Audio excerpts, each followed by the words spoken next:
You switch back then when Jacob goes all the way back to Tigris, between the Tigris and Euphrates, modern-day Mesopotamia, near Ur, where they're all from originally, modern-day Iraq. And as Jacob gets there, to make a long story short, and of course this is a synopsis, he sees at the well of the village a beautiful young woman.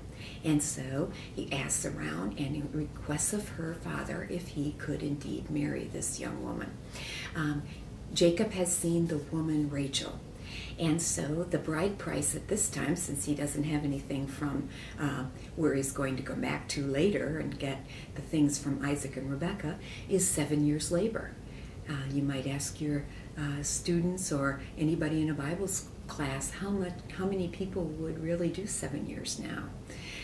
It's interesting, 7 years labor. And at the end of 7 years, they apparently have a different wedding ceremony than we have, and a different bridal suite than we have, because in the morning after the wedding and the first night, when he wakes up,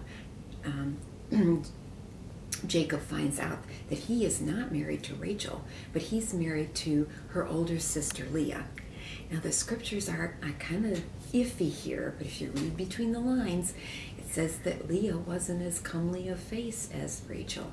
Well, frankly, the text has just said that Leah isn't as pretty as Rachel is. What goes around comes around. 2009, we're still looking at that type of prettiness.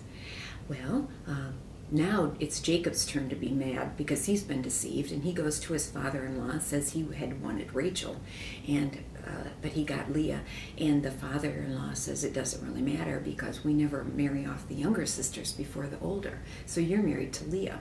Well, what can I do to marry Rachel? Well, another 7 years of work. Now, I used to think as a kid that it was 14 years until he got Rachel, but when you look at the text, you'll see that it actually talks about the next weekend he's married to Rachel, and then he has 7 years to work, so he's married to both women. We know that it was very difficult, and continues to be for some women, to have pregnancies and births and lactations, etc. And so it was not uncommon to have more than one wife in this era. You had to have children, and children who lived. And if you can think of all the shots that you've had, all the diseases that you've had, anytime you were hospitalized, anything that might have killed you in the ancient days, of course, it very well might. Leah begins to produce sons, and she names them one after the other. And you find in the scriptures that names in the Hebrew have definite reasons for being. And Rachel does not reproduce. They talk about her being barren, which is one of the things that they had mentioned about Sarai originally.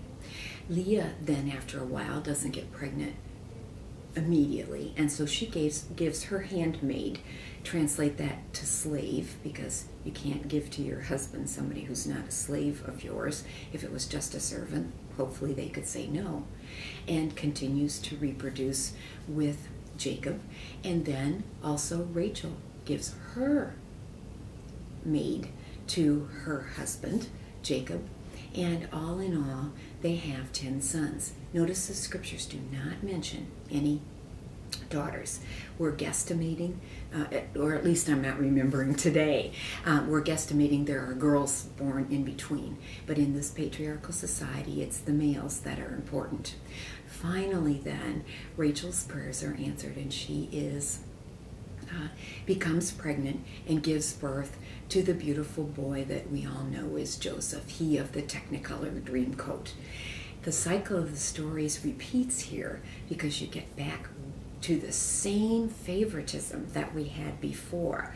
Rachel, her favorite child is her only child, Joseph, but Jacob's favorite is Joseph because he is the child of the favorite mom. And it is amazing how he favors him over the other 10 boys who are living. Now, you know, if you've already got 10 boys, some of them are already married and have children of their own at the time that Joseph is growing up. also Joseph has kind of his nose up in the air. He has a very big opinion of himself, and he doesn't know when to keep his mouth shut, because in one of the times he tells the brothers that he had a dream that one time they'll all be bowing down to him. As an older brother, you can imagine how you would not like to hear that dream that you're going to be bowing down sometime to this Joseph, who is the son of the favorite wife, who is the favorite of Jacob, who's annoying, and then he gets that great coat. Nobody else gets that coat. You can see, looking at it from the other way, God is working through the story, but you can see the people who don't end up to have their names favorite. Have you ever heard of a Naphtali? No, but we have heard of Joseph. And so the guys conspire to kill him, and they take him out where the sheep are, away from the household, and they're ready to kill him when a caravan comes along. And they say, well, why bother killing him when we can sell him and get some money for him?